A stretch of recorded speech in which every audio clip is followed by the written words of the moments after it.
Good morning. How are you doing today, sir?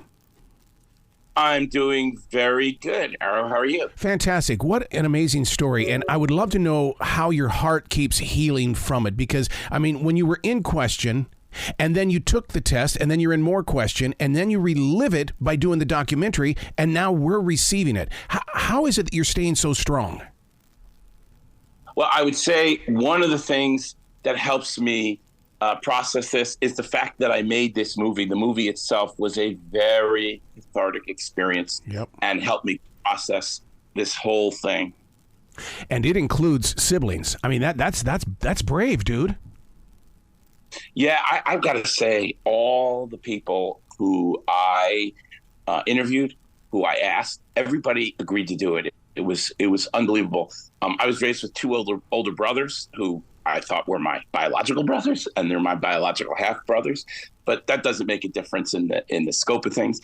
They were willing to do it. All the new siblings I found, these donor siblings, they were all willing to do it. So I would say it came together very easily. I was very fortunate with that. When did you know that something was different? And the reason why I bring that up is because I always sat down with my mother and said, Mom, why am I the weird one? Why did I get a weird name and everybody else got something else? But yet I'm the one that's here in the middle. And were you messing around, Mom? What happened here? And she never told me. Never. Well, first of all, I don't think your name's that weird. I think it's kind of cool.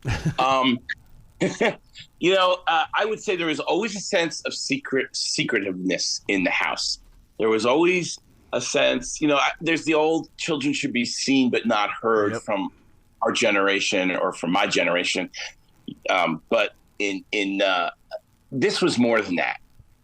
Things were none of our business. Things that you'd think would be normally talked about, like, when are we going to come back from visiting, Nana and Papa? Oh, well, we're not telling you how long we're staying. Why wouldn't they? I don't know. Maybe my mother was competing with her siblings who were also visiting and wanted to be there longer. I have no idea. But they would keep things secretive.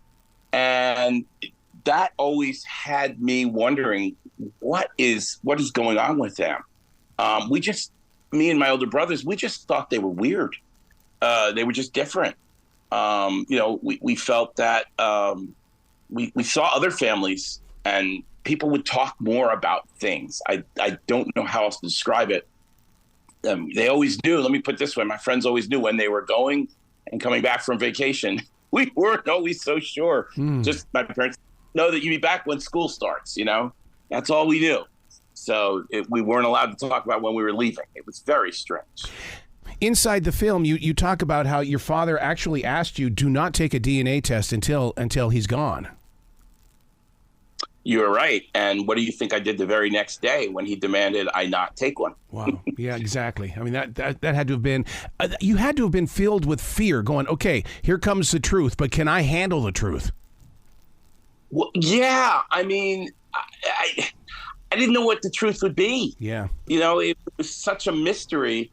This one was like a curveball that came out of left field. You had no idea I had no idea I was going to find this out at all. I thought maybe I was going to find out, I knew his mother was adopted. Maybe there was something he didn't want me to know there. I had no idea. So this came as a total shock. Yeah. Was it a needle in a haystack moment? Yeah, I don't even know how you describe it. I guess it kind of was a needle in the haystack moment. I never really thought about it that way, but I think your answer to that would be yes. Yeah. You get this feeling of almost like imposter syndrome because everybody has their origin story. Everybody thinks they know where they come from. Mm-hmm. And it's just basic knowledge. It's like, oh yeah, I'm left-handed, So when I found this out, I remember looking in the mirror literally moments after. And it was almost like there was this imposter syndrome. Like, who is that guy looking back at me? My very foundation, my very core was shaken because I always thought I was one person and I found out I was kind of somebody else. And it was just me and the test. It wasn't like somebody sat me down and said, I have something to tell you. It was me alone with the test. Ooh. So during your journey, did you journal or anything to where you try to figure it out and hopefully it would come through your subconscious mind? I mean, how did you, as you were growing through the ages? What I did was, I first of all, obviously I never knew about this. Once I found out that I was donor conceived, then it took a little bit of processing. But in the end, I made this film filling in the blanks. Yeah. And in a way, I like to say that maybe in a way the film made me. Wow. Yeah. It's almost like the Dalai Lama saying, "We've lived this life before." I think you did that. It's almost like you knew what your journey was going to be. In a way. Yeah. In a way. I think that you could say that. But even though he wasn't your biological father, he still loved you, right? Because that is so important to so many people's hearts. Yeah, and I need to stress that. Yes, he was not a bad father. There was always this feeling of a boundary, like I said, secretiveness. And there were times where he would be not, there was a sense of distance. And that always frustrated me, and I always thought that was my fault. So I'm not saying the man was perfect by any means. Right. There are truly terrible things a parent can do to a child, and this is not that. And when I made the film, I wanted to be very clear that these were not bad people that raised me by any means. They may have had their flaws, and I wish they had approached this situation differently. I wish they had told us about donor conception younger, but there's a lot of things we can wish for that we never get. Isn't that kind of odd how that seems to be something that happens today, but we didn't think that it happened in that day? I mean, it's just and that's what I love about this story is that the stuff that we're doing in this modern time, we've been doing this for a long time. It was basically going down to the Red Cross and giving a pint of blood. And you just think you're doing a good deed for somebody. You never know who they are, and that's it, and it's done. Nobody ever thought about the idea of a DNA test or that kind of technology back when, you had infertile couples who were struggling to have kids in the late 50s and early 1960s. What was that conversation like to sit down with the donor? Because, I mean, there are a lot of people across this planet right now that have gone through this experience, but they haven't gotten to do what you did, to sit down and see eye to eye. Did you ask about health? Did you ask about what was it like to grow up? I mean, what was that conversation? The conversation I had with my donor dad when I first met him was, first of all, it's surreal. I mean, when it's over, you think, well, gee, I met my donor dad today. How many people can say that? Mm-hmm. What it was like was it was great because in a way, like the movie, it filled in blanks in a way that I cannot describe. He first, the good news was the man who is my actual biological father is in better health than the man who was my father that raised me, mm-hmm. who, I do consider him my dad. That the man that raised me, obviously. But that was one thing I thought, well, geez, that's great. That's a bonus. And being able to see the things that you have in common with somebody who is genetically related to you. For example, I don't have a lot of hair on my legs. Mm-hmm. I noticed he's the same way. And, there's certain things that fill in that tell you your identity. Woody Allen is not the person that most people want to be around, but he made some great films in his days, and I've always been a fan of his films. And I noticed that my donor dad had a whole collection of Woody Allen films in his house. So you see those things, and literally you start to fill in blanks of your identity. And that moment is really very unreal. I'm glad I did it. I was scared to death. I felt in a way I was cheating on the man who raised me. Yep. But and he was still alive at the time. He had no idea. And oddly enough, he actually called my cell phone while I was meeting with donor dad. Obviously, I didn't take the call. But and that also was a reminder of what was going on. I'm talking to one person who's telling me about my genetics, and my iPhone is ringing and it says "Dad cell," and so it reminded me of the moment of not only that, but it was just a very special moment. And and a very unique moment, and in a way, a very blessed moment. I was very blessed that I got this experience to meet my donor dad and to learn the truth. And it also helped me understand my non-biological father, the gentleman that raised me. It helped me understand that he went through a lot. He must have gone through something before I was born and before my older brothers were born, because they were also donor conceived. My parents must have gone through something, and it had nothing to do with us at the time. They had to make decisions about how they would plan their family in a time when the idea of sperm donor was, whoa, people just did that. Yeah, yeah. Do you consider it a rebirth day, meeting your father? And do you mark it on the calendar as being a special day? That is a great question. In a way, I wouldn't say that the meeting of my donor dad was a rebirth day, because I would say upon reflection, the day that would almost be a rebirth day would be the day that I got the results of the DNA test back, because it was the day that the journey started. Meeting the donor dad was just part of the journey, a very important part nonetheless, but it was part of the journey. So I always look at Oscar night 2019 when I got the results, because I was bored and I went to my 23andMe page and said, gee, I think I'll click the thing that says find your DNA relatives tonight. That is sort of like if you had to say the day I was reborn, so to speak. And it's interesting because this is sort of like this whole thing has been a God thing, this experience. Wow.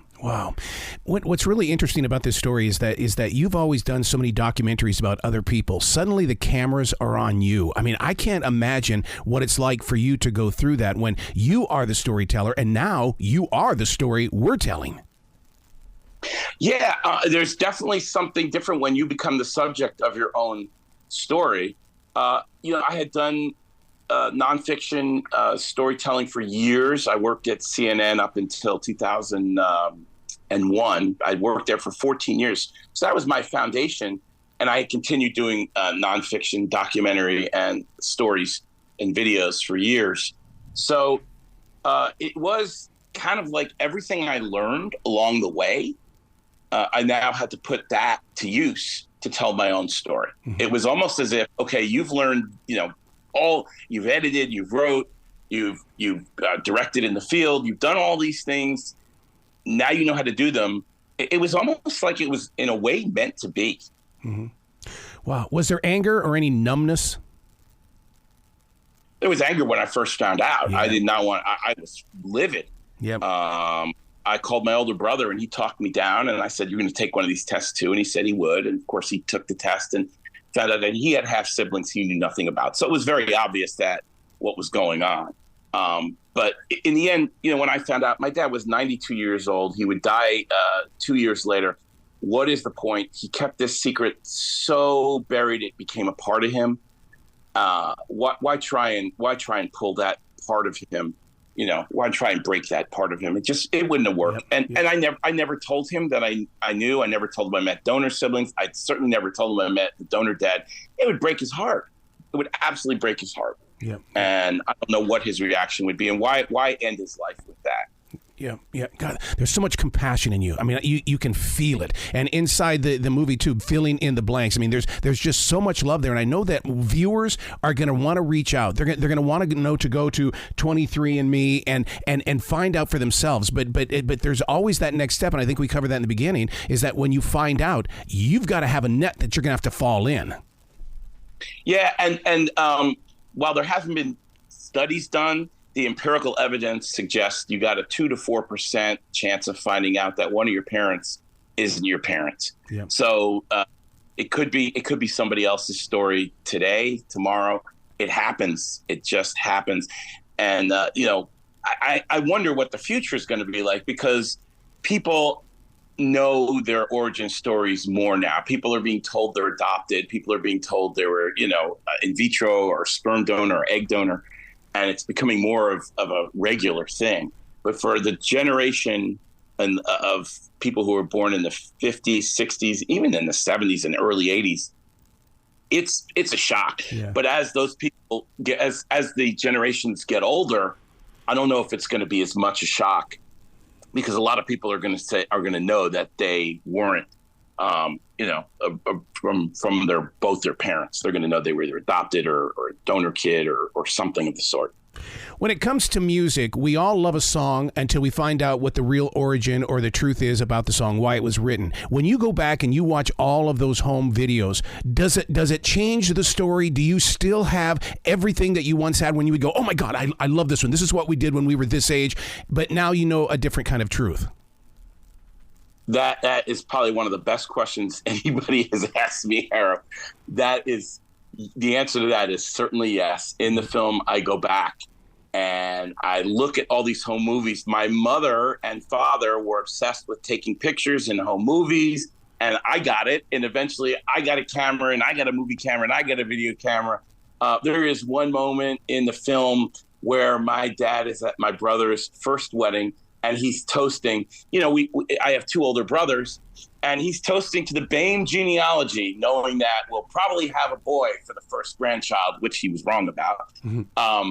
But, he's like, knowing the Baime genealogy, and there is no genealogy. And I watch that differently now. I found that as I was going through the old footage, and I thought, what was going through his mind when he made that toast to 150 people at my brother's rehearsal dinner that night in 1987? What was going through his mind?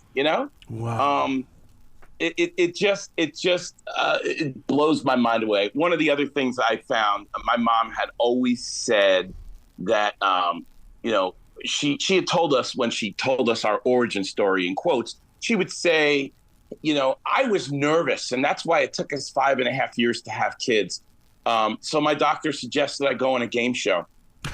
And I went on a game show that literally said doctor didn't say go on a game show, but the doctor suggested she do something to take her mind off of having children.